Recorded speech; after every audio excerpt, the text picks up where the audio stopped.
forward to this next year.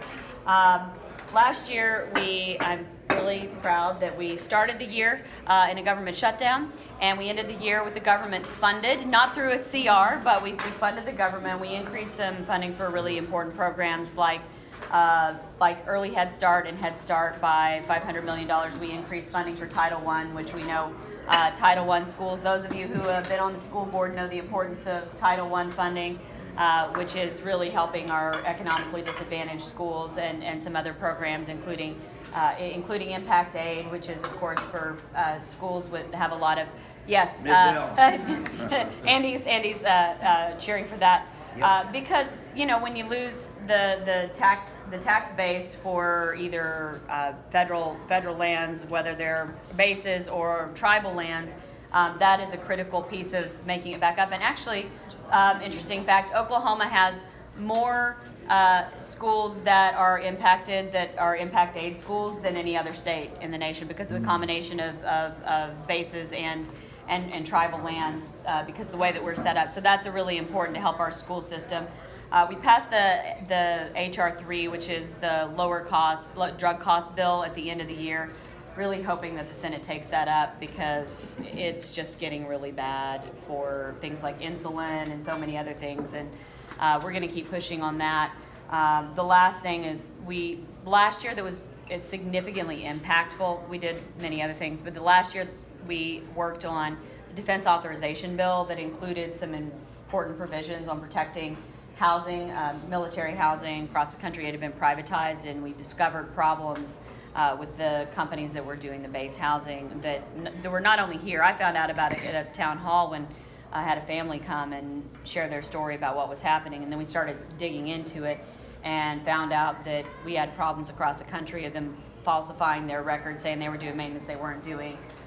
Just appalling conditions. So we got a Tenants' Bill of Rights and several other things put in that will help. We've got more to do because there are some more challenges that are happening. But we got to a bipartisan agreement, really proud of that, and it was good to be able to be on the conference committee. We worked closely with the House, but also with Inhofe. We worked with Inhofe's office and others on the Senate side to get that done. And let's see, this year, it's going to be busy. We're going to keep working on education, healthcare, and jobs and economic development. But I'm particularly excited that as the chair of the Space and Aeronautics Subcommittee, I introduced and we passed out of the subcommittee a bipartisan NASA authorization bill that passed out of the subcommittee on voice vote. I worked with my colleagues on both sides of the aisle, and we introduced it with the chair and ranking member of both the full and the subcommittees as original co-sponsors, and setting out a really strong foundation for our nation's space program across the board. Exploration, science, aeronautics, which is important to Oklahoma because aeronautics is one of our largest sector employers, and there are ripples and investments in our schools and STEM education, which is where I'm going next to a STEM expo. So I think the moral of the story is, and USMCA, how could I forget that? We finally got that across the finish line, which was really important. And then I think the thing about that's really remarkable to note is, hey Brett, is that everybody stayed at the table, and that's the key to all of this. Anybody that says, can we get anything done in a bipartisan way?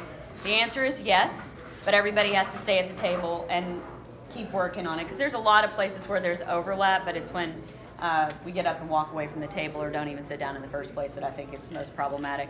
So we're going to keep working on it this year. I'm going to do everything I can to get that NASA authorization bill through. It's just incredibly important, and keep working on making sure we get the rest of the defense authorization bill and appropriations done before it gets too much into the noise of the election season. So I'll stop there because I could talk on and on. Oh, you know what? No, I won't. I'm really proud of the fact that I was named one of the top 10 most accessible freshman legislators in the Congress last year for the number of town halls we did. And speaking of, if you want to come out tomorrow, we're having a community coffee at 9 a.m. at, where is it? In War Acres at Higher Grounds. Thank you. I was like, I saw Adam and knew he'd know. I just saw Yes, Higher Grounds, 9 a.m. tomorrow, 9 to 10:30. We'll be there to talk. So we'll keep plugging away at that, fighting for education. And I have slate of bills to address student loan debt that I introduced last year. We're still pushing, and they haven't made a whole lot of progress, but I think the answer is in addressing it in a common sense way that is fair to both taxpayers and people that have taken out student loans, whether they've paid them off or whether they haven't paid them off yet. And then we got to address the next generation by taking sensible steps. It's not a matter of wiping it all out or making everything free. It's just giving people a pathway to an education that includes things like our amazing career tech system here. So that's my update. But I'll be happy to answer any questions. So. Yes. Okay. Yes, sir. Yes, sir. Then I'll go to Andy. Yeah. Well, in view of the news that's come out this morning, Yeah. have you heard that? With what news has come out this morning? Well, I've heard okay. lots of news this The morning. New York Times has said that as early as May, I believe, 2018, Bolton knew about the president's plan, and the president's lawyer, Pat Cipollone, was in a meeting with Bolton and the president, and became aware of it. So, I had not heard that. Yeah, interesting that he's on the floor of the Senate arguing that the president had many motives when. So I don't know whether that account is true. Did anybody else hear that? Yeah. Yeah. I saw a squib of it. Yeah. Yeah, I don't know. I haven't seen that. I've been following along, as I can from the House. But of course, this last week we did the NASA authorization bill and a whole handful of other things that were keeping me busy. I think the bottom line for me in all of this is the more information we have, the more facts available at our disposal and anything. It's helpful, and that's, it'd be good to know those facts. So, but I will have to follow that. That's one of the challenges in this, in this information age, is that things come out faster and you're almost expected to react to everything before we really know everything that's behind them. Right. And that was, for me, when we were going through everything, I just wanted to make sure that I knew what I was dealing with and waited till everything came out and look at the questions that were before us, because, I remember one day I was in, volunteering or something. We were over at the food bank, and within the span of 2 hours I came out and there were 5 different revelations and things that were happening, and it's almost too fast to keep up with. And if we're reacting every moment, I think that's part of it. We got to take a breath and calm down and then find those places we can work on things. But I hadn't heard that yet, but I'll be Let looking. me just say one other thing, Yeah. and I think everybody at this table probably would agree with that. I think you've done a masterful job of running your office and relations with your constituents and keeping up and ahead of the people who are trying to unseat you. And I think that took a lot of courage for you to vote, in favor of the impeachment. And we thank you. Thank you. Thank you. Good to see you. All right, Andy, you had a question. Mine isn't exactly a question. Yes. You mentioned 2 things that are near and dear and top of mind to me. One is Impact Aid, and the other is our career system, Yes. Career Tech system. Yes. I'm headed to Career Tech immediately after lunch today. Excellent. Part of what we're talking about is the Impact Aid, the Yeah. reality that while we are getting a little more funding than we have, we are still Yep. woefully underfunded in that area, Yep. and it really affects Middale Public Schools Yep. and, of course, a lot of the tribal schools. Yeah. There are ongoing issues with Impact Aid funding, and we've been working on them over the course of the last year. We're not finished. The increase in funds was helpful, but the way, I don't have to tell you this, the way that some of the formulas are working, it's resulting in Oklahoma schools not getting as much as they need, and we've got to address that because we already have challenges with funding schools here, and you get to handle that side of it, and I'll work the federal side of it. But I think that's something that helping people understand what difference that makes. And last week I was at Scheidler Elementary, which is around the corner, South Oklahoma. Where are we now? Anyway, right around, not too far away. And it's not Impact Aid, but it's Title I. And the work that this school has done in one of the poorest zip codes in Oklahoma City is really phenomenal. They have built some opportunities for these young people they would never have, using federal funding to enrich the opportunities for arts education, not just I mean, I love STEM, and that's amazing. I'm going to a STEM expo next, but that's where STEAM comes in too. They had beautiful like murals on the walls that communities had come in, but they had dance classes and music classes that they were able to fund with these Title I funds that were enriching for the kids. And this turnaround, talking to the principal, that they've been able to affect with the performance, and they're still working their way up. But we got to remember the foundation, the place where these kids are coming from is they're starting out behind a lot of other school systems and school districts. So when we're talking about how we set kids up for success, we got to recognize that in some areas the kids are coming in starting here, and others they're coming in starting here. So there's a makeup that we've got to do. These kids need some more support even to get where the others are, and that's why these funds are so important. It's about setting that foundation, and I can't really think of a better investment we can make in our future than investing in our schools and investing in our kids, because that's how we help to reduce some of the challenges that we're facing, addressing issues like addiction, mental health. I mean, there are so many things that are impacted by that foundation or lack thereof. That's why Gina Nelson, who's the Oklahoma 2020 Teacher of the Year, I invited her to be my guest at the State of the Union on Tuesday to really lift up education a little bit more, because we've still got work to do. Yeah, for us in Mid-Del, it's about almost a $6 million difference from where we were when they initially created the impact aid. And so, yeah. Yeah, we should talk. 14,000 students, and Yeah. The other side of that, you mentioned our obligations on the legislature side of it. I think we need to be taking a look at the state funding formula and accounting for that, all of that land that is taken out of Yeah. the ad valorem tax base. Yeah. Yeah. Thank you. Absolutely. Thank you. And let All me- right. Yes. This is kind of an in the weeds question Yeah. about the student loan debt. Yeah.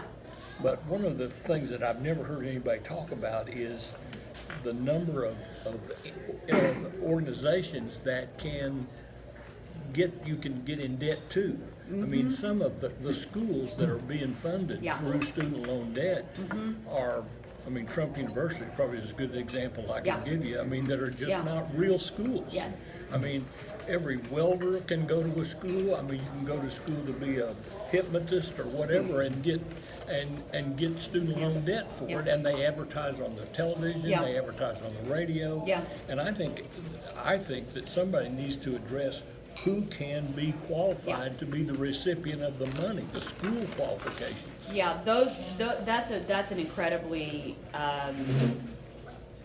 important issue.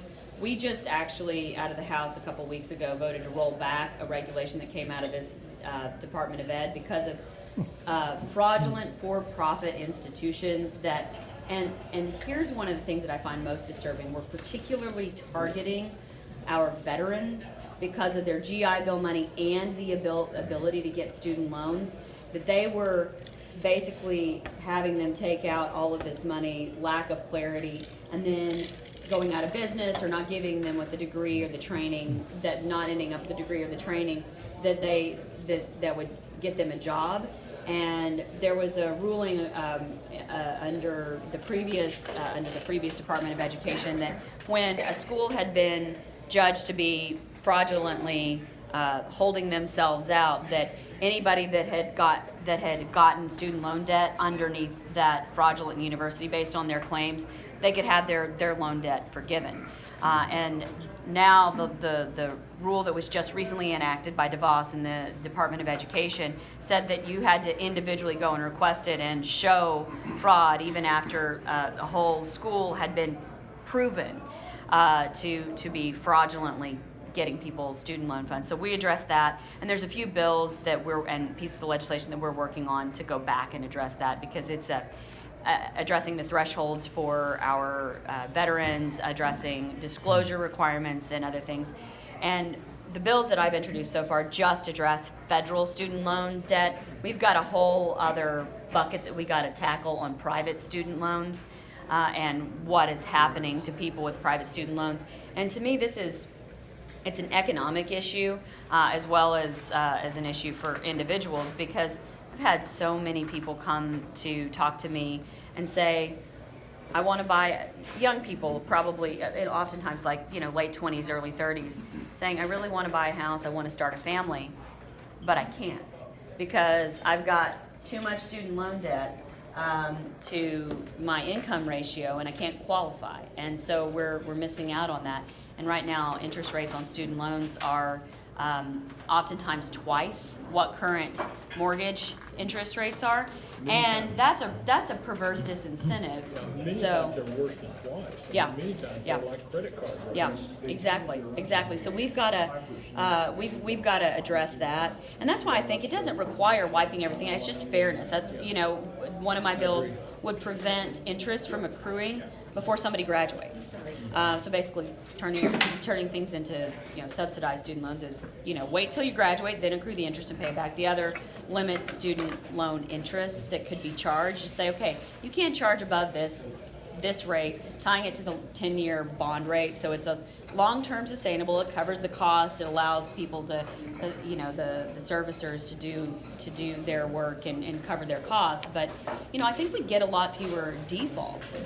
People, for the most part, want to pay back their loans.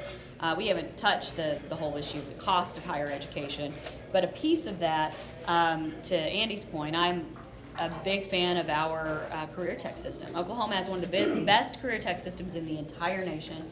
But for the past decade and a half or so, we've gotten into this idea that everybody has to go to college. Everybody has to go to college, or you can't have a good life or career, and that's just false.